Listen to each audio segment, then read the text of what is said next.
આપનું નામ સર? હર્ષિતભાઈ જાની મારું નામ. ગઈકાલે રાત્રે 1:30 વાગ્યા આસપાસ ગાંધીગ્રામ વિસ્તારમાં લાઇટ ગયેલ હતી પીજીવીસીએલની. એટલે બધા લતાવાસીઓ અને આજુબાજુવાળા પાડોશીઓ બધા સોસાયટીમાં બહાર નીકળીને ફોન કરતા હતા. મેં પણ ખૂબ ટ્રાય કરી, જેની માહિતી આપણે સોશિયલ મીડિયા દ્વારા આપેલ છે. હું 3:15 રૂબરૂ 1.5 કલાક પછી અહીંયા આવ્યો એટલે કંઈ જવાબ મળ્યો નહીં. એટલે મેં બધું જોયું કે એને ફોન જ્યાં કરી લાગે છે ક્યાં ફોન અહીંયા આવીને પછી લાગતો નહોતો. એટલે એનું જે રિસીવરનું હેન્ડલ હોય એ ઊંચું કરેલું હતું, એટલે ફોન લાગી શકે નહીં. અને મોબાઈલમાં પણ નહોતો લાગતો, કારણ કે 2 જણા અંદર સૂતા હતા. એમાંથી એક ભાઈ જાગ્યા ને એક સૂતા હતા.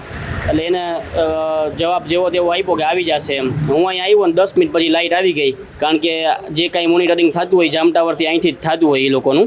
એટલે 1.5-2 કલાક સુધી ઉનાળાના સમયમાં જો લાઇટ આવી રીતના વહી જાય ને કોઈ યોગ્ય જવાબ ન મળતો હોય, હું કાલે અથવા આજે જ ગુજરાતના ઉર્જા મંત્રી કનુભાઈ દેસાઈ સાહેબને રૂબરૂ ફરિયાદ કરવાનો છું કે આનો યોગ્ય ઉકેલ લાવવો જોઈએ અને આવનારા દિવસોમાં કોઈને રાજકોટવાસીઓને અથવા કોઈ પણ નાગરિકને આવી રીતના જવાબ ન મળવો જોઈએ એના માટે ફરિયાદ કરવાનું.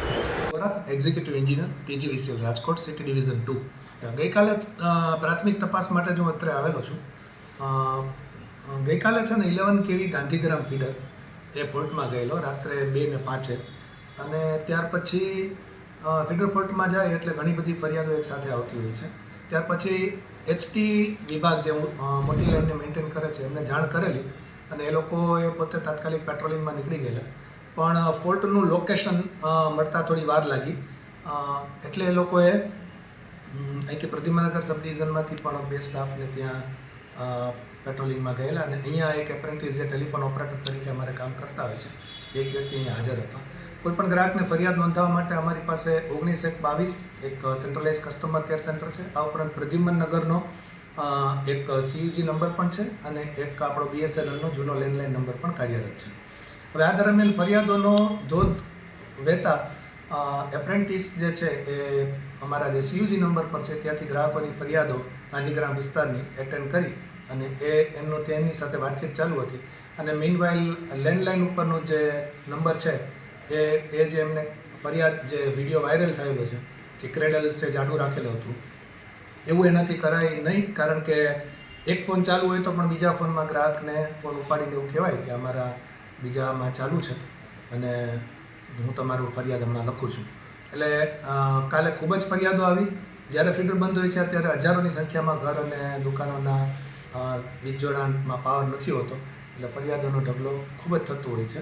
છતાં આ બાબતે વિશેષ તપાસ કરી અને આવી ઘટનાઓ ન બને અને જવાબદાર કર્મચારી સામે અમે સ્ટ્રિક્ટ એક્શન લઈશું. સર, મહત્ત્વની બાબત કે જે કાલે જે કોલ આવેલો ત્યારે ઓપરેટર જ હતા, કોઈ અધિકારી સિનિયર અધિકારી કે કોઈ જુનિયર અધિકારી આ જગ્યાએ હાજર હતા કે નહોતા રાત્રિ? નાઇટ શિફ્ટમાં અમારે લાઇન સ્ટાફને કોલ સેન્ટરની અંદરના સેટઅપ પ્રમાણે 3 શિફ્ટમાં લાઇન સ્ટાફ અને ઓપરેટર આ રીતે હોય છે. એન્જિનિયરો જે છે અધિકારીઓ જે તમે કહો છો એ અધિકારીઓ રાતના ટાઈમમાં શિફ્ટ ડ્યુટીમાં હોતા નથી. સર, ફરિયાદ જે ગ્રાહકોની ફરિયાદ છે તો તરત નોંધી અને ફીડર ચાલુ કરવાની વિધિ તો કરાવી દીધી અને 2:45 જ્યારે ફોલ્ટ આઈડેન્ટિફાઈ થયો ત્યાર પછી 15 મિનિટમાં જે જમ્પર ગયેલું હતું લાખના બંગલા પાસે, એ જમ્પર અમારી એબી સ્વિચ છે એના ઉપર એ તાત્કાલિક કરી દીધેલું. પણ ગ્રાહકની ફરિયાદો લઈ અને કાર્ય તો થઈ ગયેલ, પણ જે આ ઘટના બની કે જેમાં એમને ક્રેડલને કારણે અમુક ગ્રાહકોને જવાબ નથી આપી શક્યા એ બાબતમાં અમે જે તે કર્મચારીઓ સામે પગલાં લઈશું. ઓકે.